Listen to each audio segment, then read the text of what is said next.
15. The Plumed Serpent. Having accomplished every one of the goals which the rules specified, Don Juan and his party of warriors were ready for their final task, to leave the world of everyday life. And all that was left for La Gorda, for the other apprentices and for me, was to witness it. There was only one unresolved problem: what to do with the apprentices. Don Juan said that properly they should leave with him by becoming incorporated into his own group. However, they were not ready.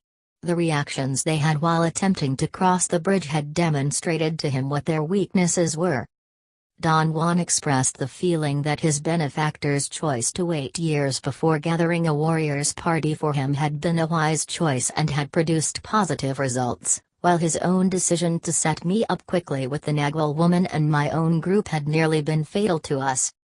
I understood that he was voicing this not as an expression of regret but as an affirmation of the warrior's freedom to choose and accept his choice. He said, furthermore, that he had seriously considered following his benefactor's example, and that if he had done so, he would have found out soon enough that I was not a Nagual like him and no one else besides me would have been engaged beyond that point. As it was, Lydia, Rosa, Benigno, Nestor and Pablito were seriously handicapped. La Gorda and Josefina needed time to perfect themselves. Only Soledad and Atligio were safe, for they were perhaps even more proficient than the warriors in his own group. Don Juan added that it was up to the 9 of them to take their unfavorable or favorable circumstances and, without regret or despair or patting themselves on the back, turn their curse or blessing into a living challenge. Don Juan pointed out that not everything about us had been a failure. The small part that we had played amidst his warriors had been a complete triumph inasmuch as the rule fit every one of my party except me. I fully agreed with him. To begin with, the Nagual woman was everything the rule had prescribed. She had poise, control, she was a being at war and yet thoroughly at ease. Without any overt preparation, she handled and led all of Don Juan's gifted warriors even though they were more than twice her age. These men and women asserted that she was a carbon copy of the other Nagual woman they had known. She reflected perfectly each one of the female warriors, consequently she could also reflect the 5 women Don Juan had found for my party, for they were the replicas of the older ones. Lydia was like Hermelinda, Josefina was like Zuleika, Rosa and La Gorda were like Nelita and Soledad was like Delia. The men were also replicas of Don Juan's warriors. Nestor was a copy of Vicente, Pablito of Genaro, Benigno of Silvio Manuel and Atligio was like Juan Tuma. The rule was indeed the voice of an overpowering force that had molded these people into a homogeneous whole. It was only by a strange twist of fate that they had been left stranded, without the leader that would find for them the passageway into the other awareness. Don Juan said that all the members of my party had to enter into that other awareness by themselves, and that he did not know what their chances were, because that was up to each one of them individually. He had helped everyone impeccably, thus his spirit was free from worry and concern and his mind was free from idle speculations. All that was left for him to do was to show us pragmatically what it meant to cross over the parallel lines in one's totality. Don Juan told me that at best I could only help one of the apprentices, and that he had picked La Gorda because of her prowess and because I was already familiar with her.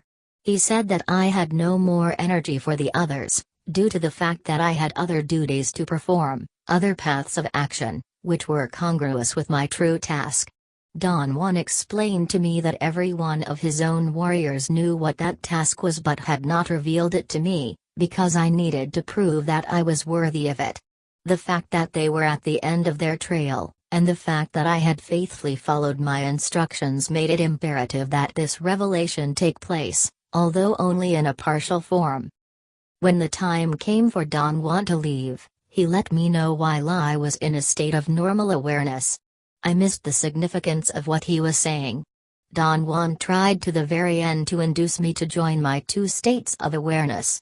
Everything would have been so simple if I had been capable of that merger.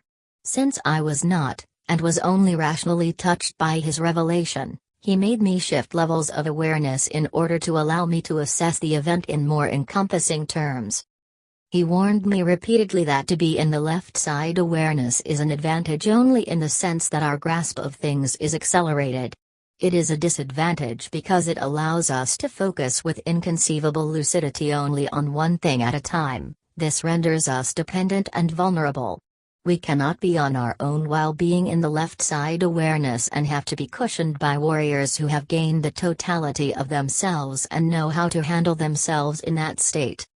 La Gorda said that one day the Nagwal Mattis and Jenna Ura rounded up all the apprentices at her house. The Nagwal made them shift into the left side awareness, and told them that his time on earth had come to an end. She did not believe him at first.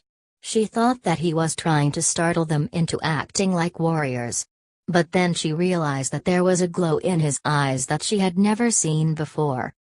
Having made them shift levels of awareness, he talked with every one of them individually and made them go through a summation, so as to refreshen all the concepts and procedures he had acquainted them with.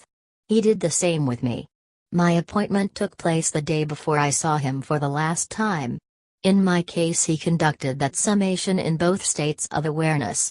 In fact, he made me shift back and forth various times as if making sure that I would be completely saturated in both. I had been unable to recollect at first what had taken place after this summation. One day La Gorda finally succeeded in breaking the barriers of my memory. She told me that she was inside my mind as if she were reading me. Her assessment was that what kept my memory locked up was that I was afraid to remember my pain. What had happened at Silvio Manuel's house the night before they left was inextricably enmeshed with my fear. She said that she had the clearest sensation that I was afraid, but she did not know the reason why.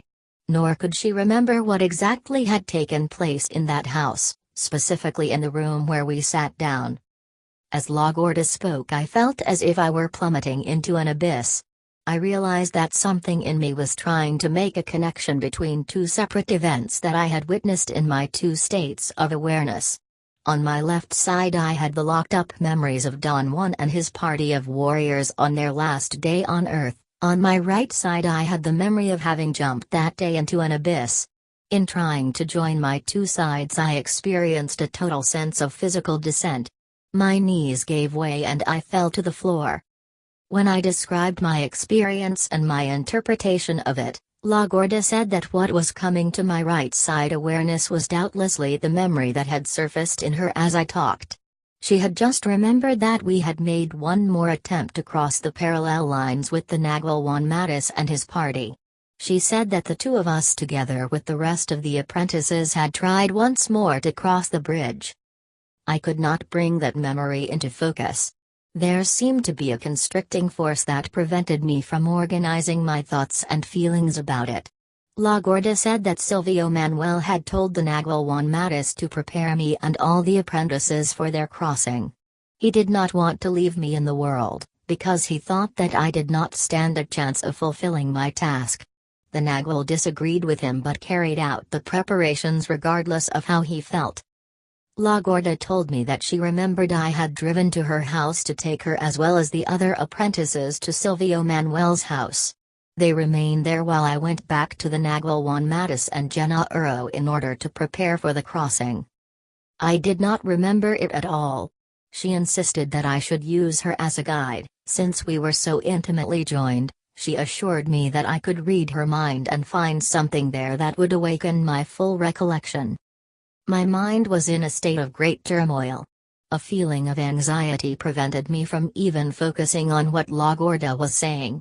She kept on talking, describing what she remembered of our second attempt to cross that bridge. She said that Silvio Manuel had harangued them. He told them that they had had sufficient training to try once again to cross. What they needed to enter fully into the other self was to abandon the intent of their first attention. Once they were in the awareness of the other self, the power of the Nagwal Mattis and his party would pick them up and lift them off into the third attention with great facility, something they could not do if the apprentices were in their normal awareness. At one instant, I was not listening to La Gorda anymore. The sound of her voice was indeed a vehicle for me. Suddenly the memory of the entire event surfaced in my mind. I reeled under the impact of remembering. La Gorda stopped talking, and as I described my memory she also recollected everything. We had put together the last pieces of the separate memories of our two states of awareness. I remembered that Don Juan and Don Gennaro prepared me for the crossing while I was in a state of normal consciousness. I rationally thought that they were preparing me for a jump into an abyss. La Gorda remembered that to prepare them for the crossing Silvio Manuel had hoisted them to the beams of the roof strapped in leather harnesses. There was one in every room of his house. The apprentices were kept suspended in them nearly all day. La Gorda commented that to have a harness in one's room is an ideal thing. The Genros, without really knowing what they were doing, had hit upon the quasi-memory of the harnesses they had been suspended from and had created their game. It was a game that combined the curative and cleansing qualities of being kept away from the ground, with the possibility of exercising the concentration that one needs for shifting from the right to the left side consciousness. Their game was indeed a device that helped them remember. La Gorda said that after she and all the apprentices had remained suspended all day, Silvio Manuel had brought them down at dusk. All of them went with him to the bridge and waited there with the rest of the party until the Nagual Juan Matus and Gennaro showed up with me. The Nagual Juan Matus explained to all of them that it had taken longer than he had anticipated to prepare me. I remembered that Don Juan and his warriors crossed over the bridge before we did. Don Soledad and Atligio automatically went with them. The Nagual woman went over last. From the other side of the bridge Silvio Manuel signaled us to start walking. Without saying a word, all of us began at once. Midway across the bridge, Lydia, Rosa and Pablito seemed incapable of taking one more step. Benigno and Nestor walked almost to the end and then stopped. Only La Gorda, Josefina and I arrived to where Don Juan and the others were standing. What happened next was very much like what had happened the first time we attempted to go through. Silvio Manuel and Atligio held open something I believed was an actual slit. I had enough energy to focus my attention on it. It was not an opening on the hill that stood at the end of the bridge, nor was it an opening in the wall of fog, although I could distinguish a fog-like vapor around the slit. It was a dark mysterious opening that stood by itself apart from everything else. It was as big as a man, but narrow. Don Gennaro made a joke and called it the cosmic vagina, a remark that brought roaring laughter from his peers. La Gorda and Josefina held on to me and we stepped in. I felt instantly that I was being crushed. The same incalculable force that had nearly made me explode the first time had gripped me again. I could feel La Gorda and Josefina merging with me. I seemed to be wider than they were and the force flattened me against the two of them together. The next thing I knew I was lying on the ground with La Gorda and Josefina on top of me. Silvio Manuel helped us stand up. He told me that it would be impossible for us to join them in their journey at that time, but that perhaps later, when we had tuned ourselves to perfection, the eagle would let us go through. As we walked back to his house, Silvio Manuel told me almost in a whisper that their path and my path had diverged from each other that night. He said that our paths would never meet again, and that I was alone. He exhorted me to be frugal and utilize every bit of my energy without wasting any of it. He assured me that if I could gain the totality of myself without excessive drainage I would have the energy to fulfill my task. If I drained myself excessively before I lost my human form, I was done for. I asked him if there was a way to avoid drainage. He shook his head. He replied that there was a way, but not for me. Whether I succeeded or not was not a matter of my volition. He then revealed my task. But he did not tell me how to carry it out. He said that someday the eagle would put someone in my path to tell me how to do it. And not until I had succeeded would I be free. When we got to the house, all of us congregated in the large room. Don Juan sat in the center of the room facing the southeast. The 8 female warriors surrounded him. They sat in pairs on the cardinal points, also facing the southeast. Then the three male warriors made a triangle outside the circle with Silvio Manuel at the vertex that pointed to the southeast. The two female couriers sat flanking him, and the two male couriers sat in front of him almost against the wall. The Nagual woman made the male apprentices sit against the east wall, she made the women sit against the west wall. She then led me to a place directly behind Don Juan. We sat there together. We remained seated for what I thought was only an instant, yet I felt a surge of unusual energy in my body.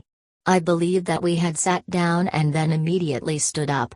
When I asked the Nagual woman why we got up so quickly, she replied that we had been sitting there for several hours, and that someday, before I entered into the third attention, all of it would come back to me. La Gorda stated that not only did she have the sensation that we sat in that room only for an instant, but that she was never told that it had been otherwise. What the Nagual Juan Matus told her afterward was that she had the obligation to help the other apprentices, especially Josefina, and that one day I would return to give her the final push she needed to cross totally into the other self. She was tied to me and to Josefina. In our dreaming together under Zuleika's supervision we had exchanged enormities of our luminosity. That was why we were able to withstand together the pressure of the other self upon entering it in the flesh.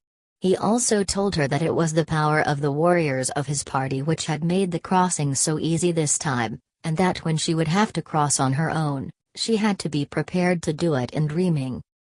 After we had stood up, Florinda came over to where I was. She took me by the arm and walked around the room with me, while Don Juan and his warriors talked to the apprentices. She said that I should not allow the events of that night at the bridge to confuse me. I should not believe, as the Nagual Juan Matus had believed at one time, that there is an actual physical passageway into the other self. The slip that I had seen was simply a construct of their intent, which had been trapped by a combination of the Nagual Juan Matus' obsession with passageways and Silvio Manuel's bizarre sense of humor. The mixture of both had produced the cosmic vagina. As far as she was concerned, the passage from one self to the other had no physicality. The cosmic vagina was a physical expression of the two men's power to move the wheel of time. Florinda explained that when she or her peers talked about time, they were not referring to something which is measured by the movement of a clock. Time is the essence of attention, the eagle's emanations are made out of time, and properly, when one enters into any aspect of the other self, one is becoming acquainted with time. Florinda assured me that that very night, while we sat in formation, they had had their last chance to help me and the apprentices to face the wheel of time. She said that the wheel of time is like a state of heightened awareness which is part of the other self, as the left side awareness is part of the self of everyday life, and that it could physically be described as a tunnel of infinite length and width, a tunnel with reflective furrows. Every furrow is infinite, and there are infinite numbers of them.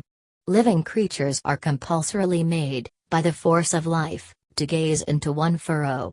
To gaze into it means to be trapped by it, to live that furrow. She asserted that what warriors call will belongs to the wheel of time. It is something like the runner of a vine, or an intangible tentacle which all of us possess.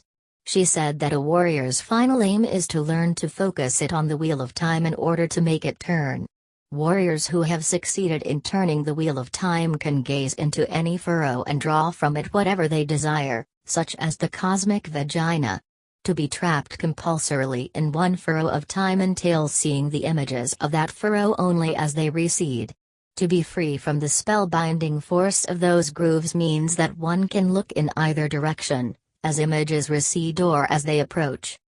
Florinda stopped talking and embraced me. She whispered in my ear that she would be back to finish her instruction someday, when I had gained the totality of myself. Don Juan called everyone to come to where I was. They surrounded me. Don Juan spoke to me first. He said that I could not go with them on their journey because it was impossible that I could withdraw from my task.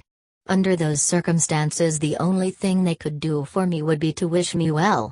He added that warriors have no life of their own. From the moment they understand the nature of awareness, They cease to be persons and the human condition is no longer part of their view. I had my duty as a warrior and nothing else was important, for I was going to be left behind to fulfill a most obscure task.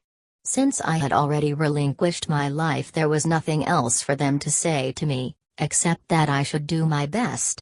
And there was nothing for me to say to them, except that I had understood and had accepted my fate. Vicente came to my side next. He spoke very softly. He said that the challenge of a warrior is to arrive at a very subtle balance of positive and negative forces.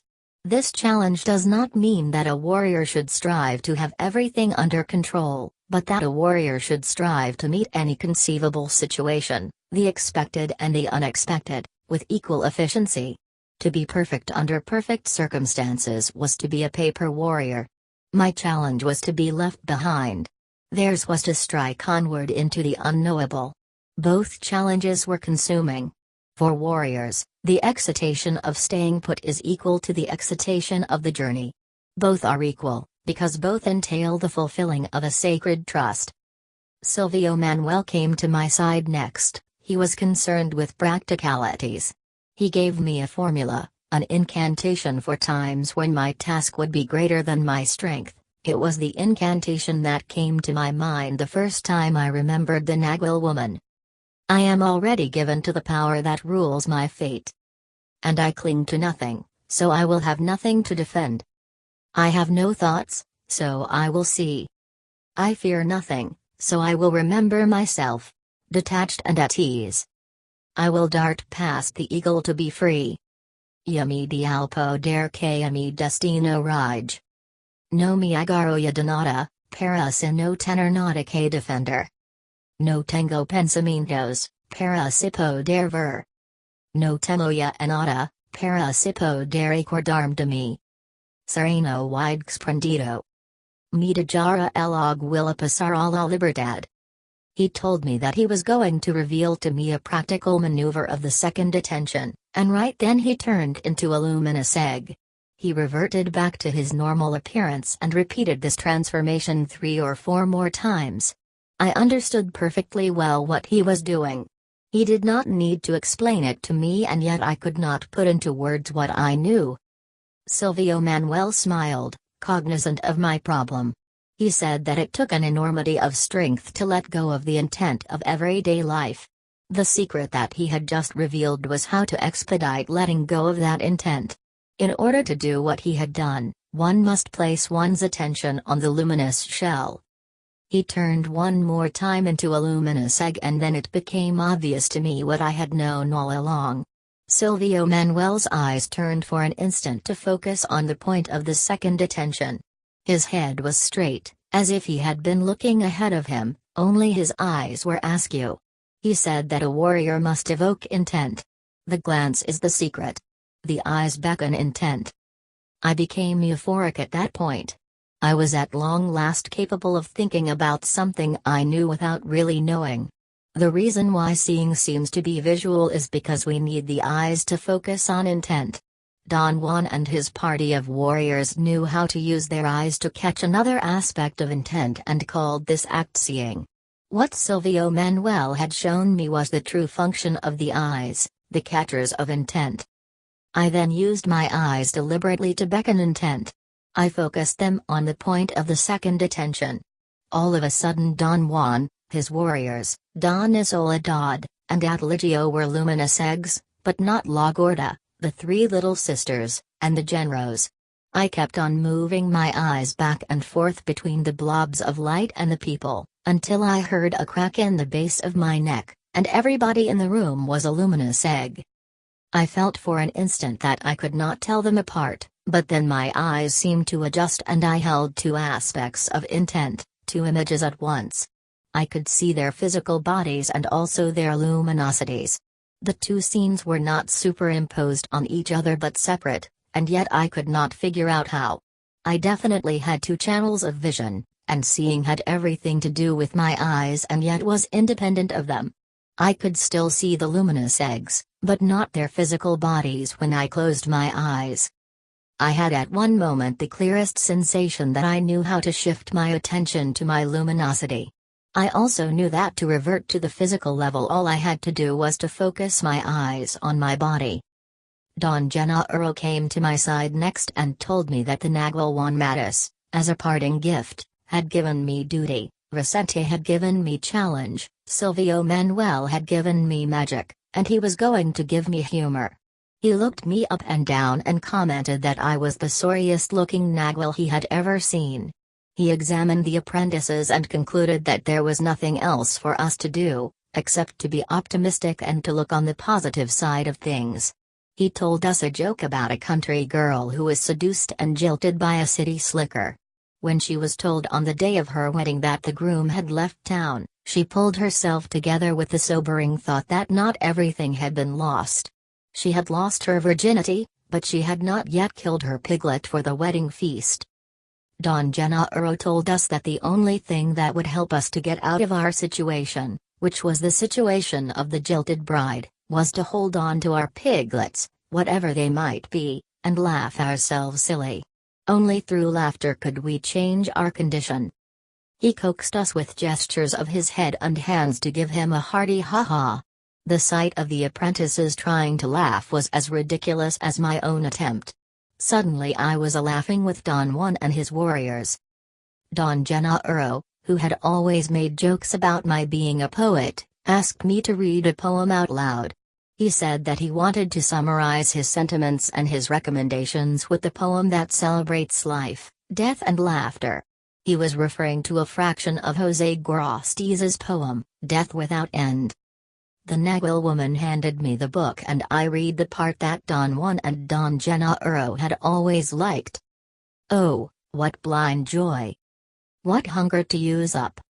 The air that we breathe. The mouth, the eye, the hand. What biting itch! To spend absolutely all of ourselves? In one single burst of laughter. Oh, this impudent, insulting death! That assassinates us from afar. Over the pleasure that we take in dying. For a cup of tea. For a faint caress. The setting for the poem was overpowering. I felt a shiver.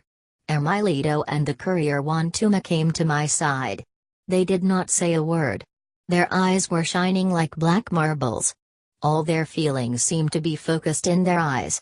The courier Juan Tuma said very softly that once he had ushered me into the mysteries of Mezcalito at his house, and that had been a forerunner of another occasion in the wheel of time when he would usher me into the ultimate mystery. Emilito said, as if his voice were an echo of the courier Juan Tuma's, that both of them were confident that I was going to fulfill my task. They would be waiting, for I would join them someday. The courier Juan Tuma added that the Eagle had put me with the Naguilwan Mattis party as my rescue unit. They embraced me again and whispered in unison that I should trust myself. After the couriers, the female warriors came to me. Each one hugged me and whispered a wish in my ear, a wish of plenitude and fulfillment. The Naguil woman came to me last. She sat down and held me in her lap as if I were a child. She exuded affection and purity. I was breathless. We stood up and walked around the room. We talked about and pondered our fate. Forces impossible to fathom had guided us to that culminating moment. The awe that I felt was immeasurable. And so was my sadness. She then revealed a portion of the rule that applies to the three-pronged Naguil. She was in a state of ultimate agitation and yet she was calm. Her intellect was peerless and yet she was not trying to reason anything out. Her last day on earth overwhelmed her. She filled me with her mood. It was as if up to that moment I had not quite realized the finality of our situation.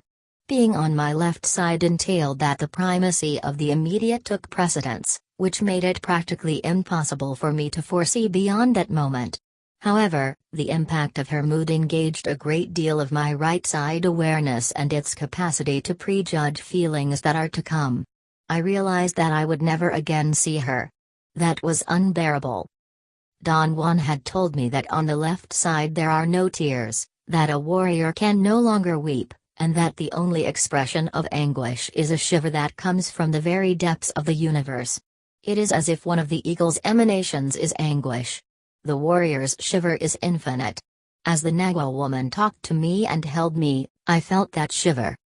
She put her arms around my neck and pressed her head against mine. I thought she was wringing me like a piece of cloth. I felt something coming out of my body, or out of hers into mine. My anguish was so intense and it flooded me so fast that I went berserk. I fell to the floor with the Nagwa woman still embracing me. I thought, as if in a dream, that I must have gashed her forehead in our fall. Her face and mine were covered with blood. Blood had pooled in her eyes. Don Juan and Don Gennaro very swiftly lifted me up. They held me. I was having uncontainable spasms, like seizures. The female warriors surrounded the Nagwa woman, then they stood in a row in the middle of the room. The men joined them.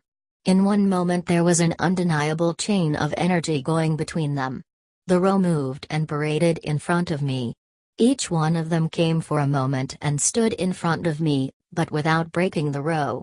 It was as if they were moving on a conveyor that transported them and made each of them stop in front of me. The male couriers went by first, then the female couriers, then the male warriors, then the dreamers, the stalkers, and finally the Nagwa woman. They went by me and remained in full view for a second or two, long enough to say goodbye, and then they disappeared into the blackness of the mysterious slit that had appeared in the room. Don Juan pressed my back and relieved some of my unbearable anguish.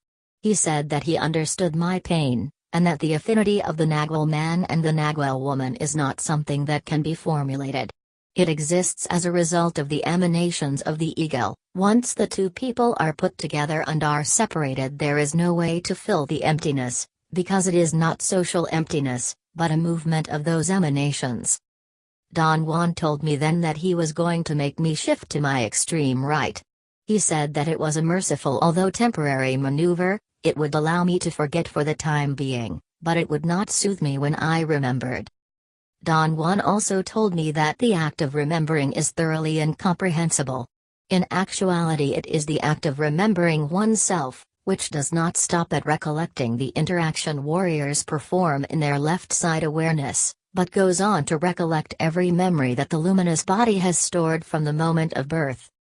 The systematic interaction warriors go through in states of heightened consciousness is only a device to entice the other self to reveal itself in terms of memories. This act of remembering, although it seems to be only associated with warriors, is something that is within the realm of every human being. Every one of us can go directly to the memories of our luminosity with unfathomable results. Don Juan said then that that day they would leave at dusk and that the only thing they still had to do for me was to create an opening, an interruption in the continuum of my time. They were going to make me jump into an abyss as a means of interrupting the eagle's emanation that accounts for my feeling that I am whole and continuous. The jump was going to be done while I was in a state of normal awareness, and the idea was that my second attention would take over. Rather than dying at the bottom of the abyss, I would enter fully into the other self. Don Juan said that I would eventually come out of the other self once my energy was exhausted, but I would not come out on the same mountaintop from where I was going to jump. He predicted that I would emerge at my favorite spot, wherever it might be. This would be the interruption in the continuum of my time. He then pushed me completely out of my left side awareness. And I forgot my anguish, my purpose, my task. At dusk that afternoon, Pablito, Nestor and I did jump off a precipice. The Nagual's blow had been so accurate and so merciful that nothing of the momentous event of their farewell transcended beyond the limits of the other momentous event of jumping to certain death and not dying. Awe-inspiring as that event was, it was pale in comparison to what was taking place in another realm. Don Juan made me jump at the precise moment when he and all of his warriors had kindled their awareness. I had a dreamlike vision of a row of people looking at me. Afterwards I rationalized it as just one of a long series of visions or hallucinations I had had upon jumping. This was the meager interpretation of my right side awareness, overwhelmed by the awesomeness of the total event. On my left side, however, I realized that I had entered into the other self. And this entrance had had nothing to do with my rationality. The warriors of Don Juan's party had caught me for an eternal instant, before they vanished into the total light, before the eagle let them go through. I knew that they were in a range of the eagle's emanations which was beyond my reach. They were waiting for Don Juan and Don Gennaro. I saw Don Juan taking the lead. And then there was only a line of exquisite lights in the sky. Something like a wind seemed to make the cluster of lights contract and wriggle. There was a massive glow on one end of the line of lights where Don Juan was. I thought of the plumed serpent of the Toltec legend. And then the lights were gone.